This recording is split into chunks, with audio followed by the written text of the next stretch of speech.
Good morning. Welcome in. Good morning, Avid. Good morning, Terry. Good morning, Andy. Glad y'all are in here. Today is April the 2nd, 2025, day 92 of reading through the Bible in a year. Today we're going to be in Leviticus chapter 5, Psalms chapter 3 and 4, Proverbs chapter 20, and Colossians chapter 3, and then we'll go into Ephesians chapter 6, and we will jump to verse 10, going through 20, and get our armor on, y'all. So let me get rid of all of these pop ups. Goodness gracious, they're everywhere. Can't post messages to some channels, learn more. Okay, I'm not worried about it right now. Let's get started. Leviticus chapter 5. The trespass offering is the heading. One more little sip of coffee before we get rolling.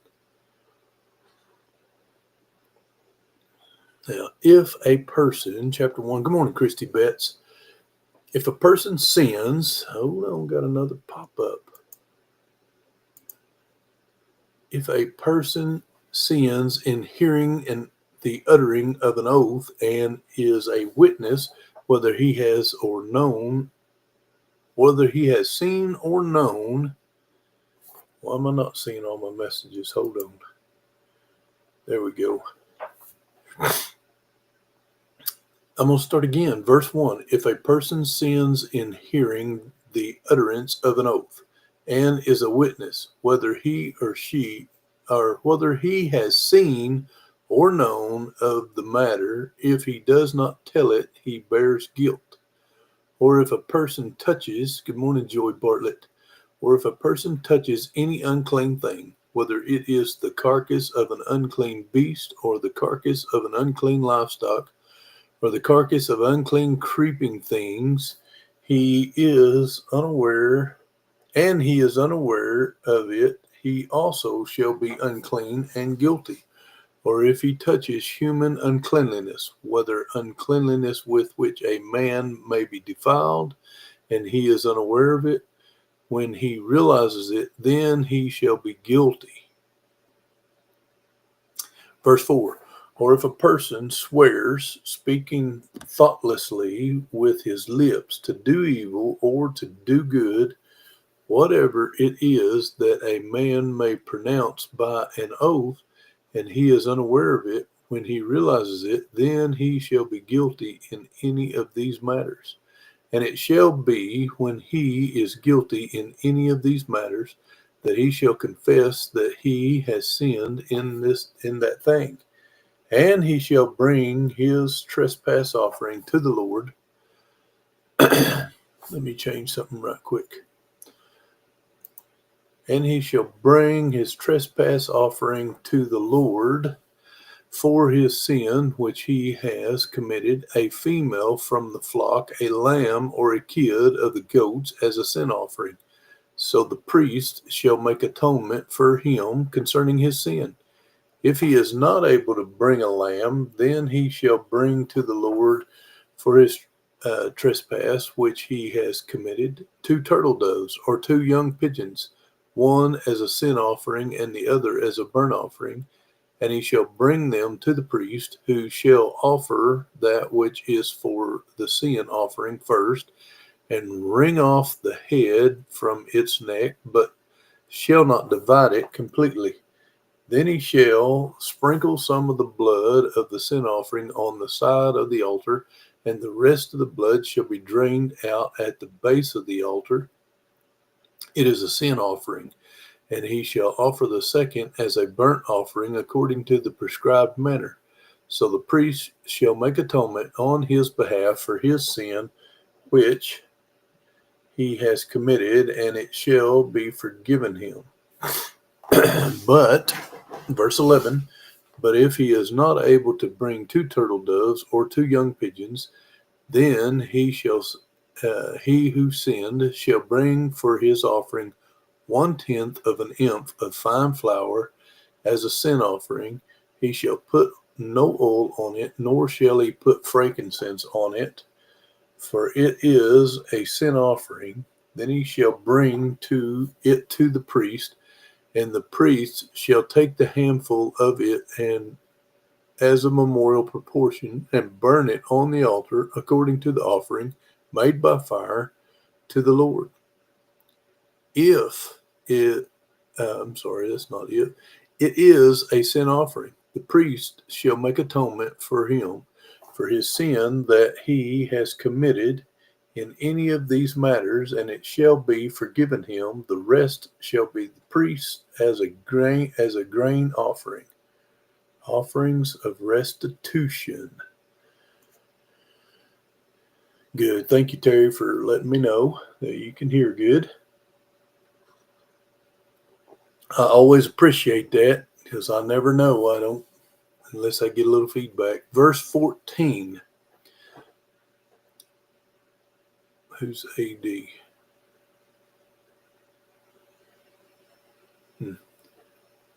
I don't know who AD is. Verse 14. Then the Lord spoke to Moses, saying, if a person commits a trespass and sins unintentionally in regard to the holy things of the Lord, then he shall bring to the Lord as his trespass offering a ram without blemish from the flocks, with your valuation in shekels of silver according to the shekel of the sanctuary,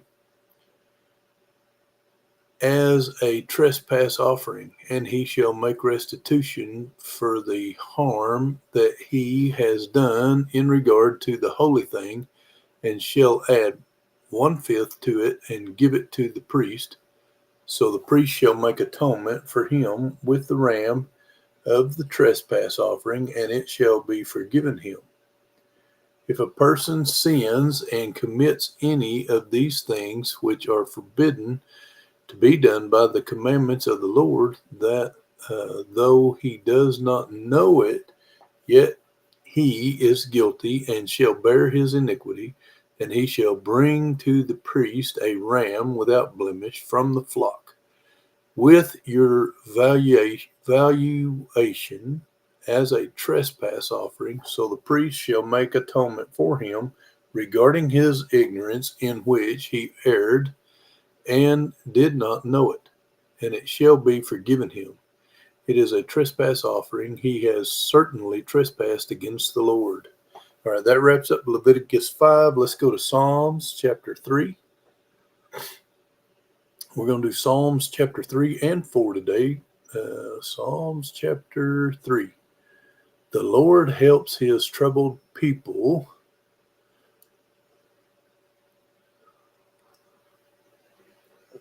And it goes on to say a psalm of David when he fled from Absalom, his son. Verse 1.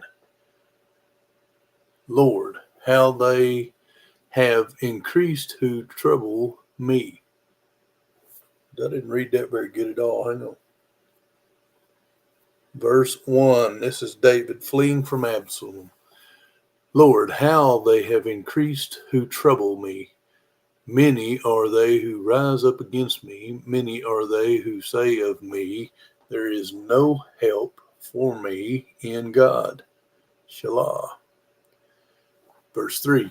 But you, O Lord, are a shield for me, my glory, and the one who lifts up my head.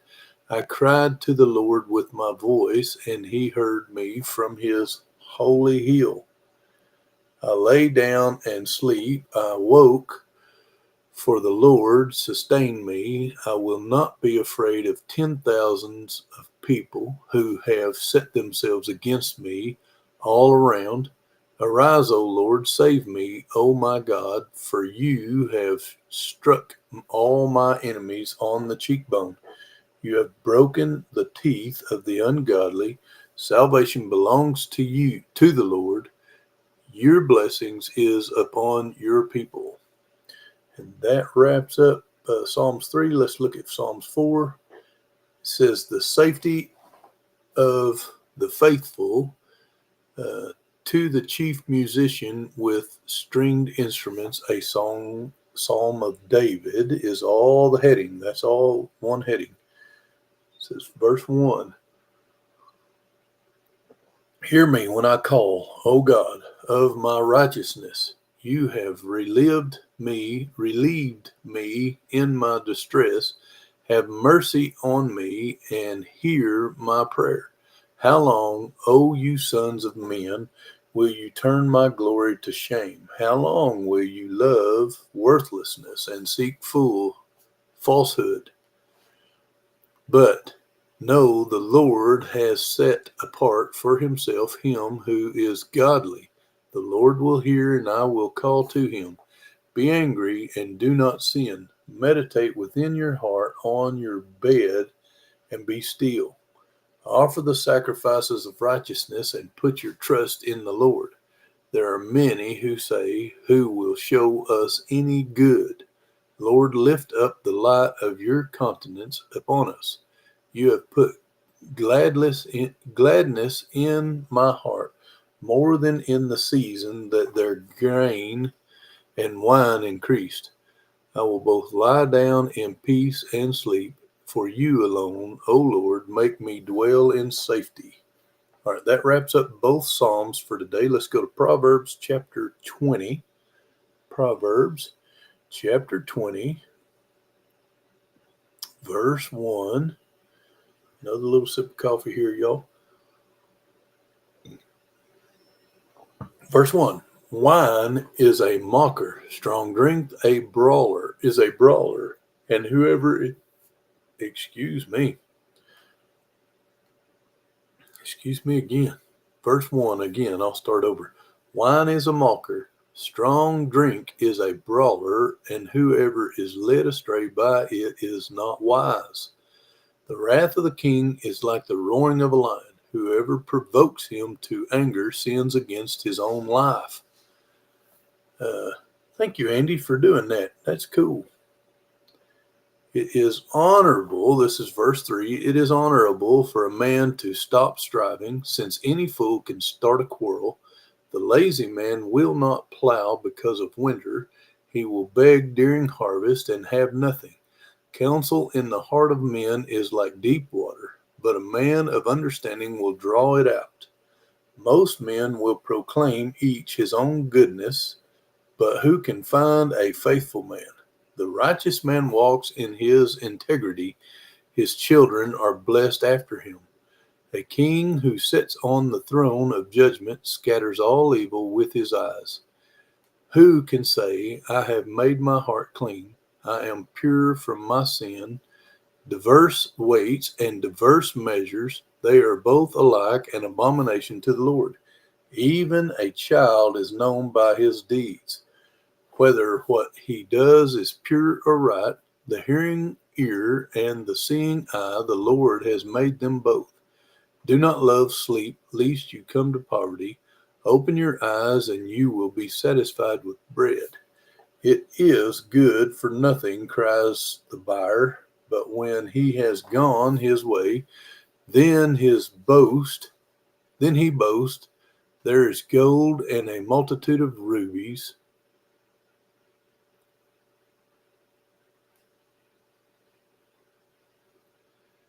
There is gold and a multitude of rubies, but the lips of the knowledge are a precious jewel. Take the garment of one who is surety for a stranger, and hold it as a pledge when it is for a seductress. Bread gained by deceit is sweet to a man, but afterward his mouth will be filled with gravel. Plans are established by counsel. By wise counsel wage war. He who goes about as a talebearer reveals secrets. Therefore, do not associate with one who flatters with his lips. Whoever curses his father or his mother, his lamp will be put out in deep darkness. An inheritance gained hastily at the beginning will not be blessed at the end. Do not say, I will recompense evil. Wait for the Lord, and he will save you. Diverse weights are an abomination to the Lord, and dishonest scales are not good. A man's steps are of the Lord. How then can a man understand his own way? It is a snare for a man to devote rashly. something as holy and afterward to reconsider his vows. A wise king sifts out the wicked and brings the thrashing wheel over them. The spirit of a man is the lamp of the Lord, searching all the inner depths of his heart. Mercy and truth preserve the king, and by loving kindness he upholds his throne. The glory of young men is their strength, and the splendor of old men is their gray head. Blows that hurt cleanse away evil, as do stripes the inner depths of the heart. All that chiming is weather alerts coming in. Apparently, we got some bad weather sitting on top of us. Colossians chapter 3. Let's go to Colossians chapter 3. Verse 1. Hang on. Not carnality, but Christ is the heading. Not carnality, but Christ.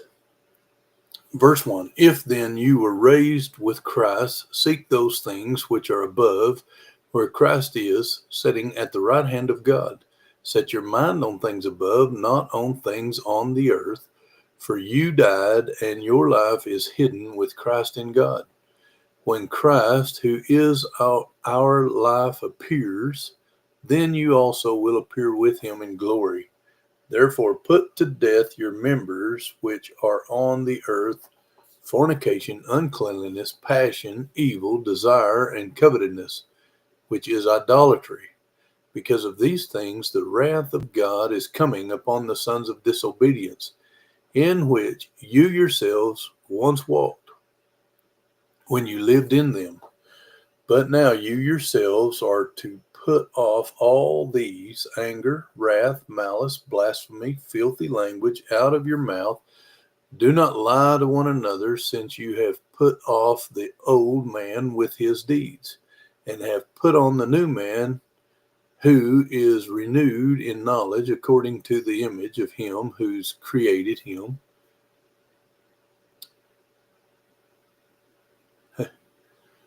Wind's really picking up here in southeast Tennessee or southwest Tennessee, but no severe weather yet. Yeah, the winds are getting after it here. Andy, thank y'all. Thank y'all for doing those channels. I appreciate that very much. And let's see. Do not lie to one another, since this is verse 9. I don't know really where I got to, so. Verse 9, do not lie to one another, since you have put off the old man with his deeds, and have put on the new man, who is renewed in knowledge according to the image of him who created him. Where there is neither Greek nor Jew, circumcised nor uncircumcised, barbarian, Scythian, slave nor free, but Christ is all and in all. Character of the new man is the heading. Verse 12. Therefore, hold on. We've got pop-ups now. Aloha from Hawaii, somebody said on my weather report. Therefore, as the elect of God, holy and beloved, put on tender mercies, kindness, humility, meekness, longsuffering, bearing with one another and forgiving one another. If any has a complaint against another, even as Christ forgave you, so you also must do. But above all these things, put on love, which is the bond of perfection, and let the peace of God rule in your hearts, to which also you were called in one body, and be thankful.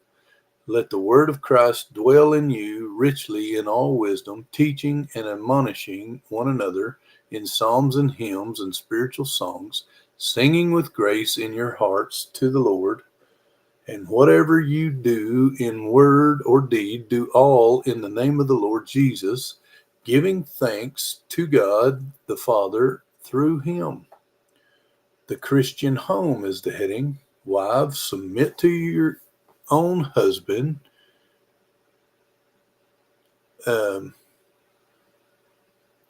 Sorry, had a pop up.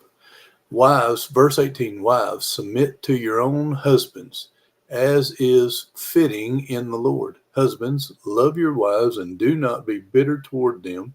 Children, obey your parents in all things, for this is well pleasing to the Lord. Fathers, do not provoke your children, lest they become discouraged. Bondservants, obey in all things your master. Let me start that again. Verse 22, bondservants, obey in all things your masters, according to the flesh, not with eye service as man pleasers, but in sincerity of heart, fearing God, and whatever you do, do it heartily as to the Lord, not to men, knowing that from the Lord you will receive the reward of inheritance, for you serve the Lord Christ. But he who does wrong will be repaid with. But he who does wrong will be repaid for what he has done, and there is no partiality. All right, that wraps up our chapters for today. Let's go to Ephesians chapter 6, verses 10 through 20, and let's put our armor on. Just started raining here. The wind is like 22 miles an hour, and our family dog is outside and she's deathly scared of storms. So let's get through this and I'll go let her in. Verse 10. Finally, my brethren, be strong in the Lord and in the power of his might. Put on the whole armor of God, that we may be able to stand against the wiles of the devil. For we do not wrestle against flesh and blood, but against principalities, against powers, against the rulers of the darkness of this age, against spiritual hosts of wickedness in heavenly places. Therefore, take up the whole armor of God, that you may be able to withstand in the evil day, and having done all to stand, stand therefore, having girded your waist with truth, and having put on the breastplate of righteousness, and having shod your feet with the preparation of the gospel of peace. Above all, taking the shield of faith, with which you will be able to quench all the fiery darts of the wicked one. Take the helmet of salvation and the sword of the Spirit, which is the word of God, praying always with all prayer and supplication in the Spirit, being watchful to this end with all perseverance and supplication for all the saints, and for me, that utterance may be given to me, that I may open my mouth boldly to make known the mysteries of the gospel, for which I am an ambassador in chains, that in it I may speak boldly as I ought to speak. Where'd that go? Christy Betts. I didn't know your dad's name was Dyer. That's cool. A lot of Dyers. Dyers like Smith. If you go to Ireland and Scotland, there's a lot of Dyers. But still cool. We can call each other brother and sister now. Yeah, Andy, my son lives in South Dakota, is getting some bad weather too. He's got snow and ice and rain and mix and all kinds of junk. So, hey, y'all, that wraps up this morning. Tomorrow morning, day 93, we will be in Leviticus chapter 6, Psalms chapter 5 and 6, Proverbs chapter 21, and Colossians chapter 4. Thank y'all for joining me, and I challenge each one of y'all to be a blessing to someone else today. I really enjoy y'all being in here. Thank y'all for being so active in the chat. God bless y'all, and we will see you again tomorrow. And before I go, I'm going to ask for prayer for my family. Today is my brother-in-law's funeral. Emotional day. So if y'all don't mind, please keep our family in your prayers.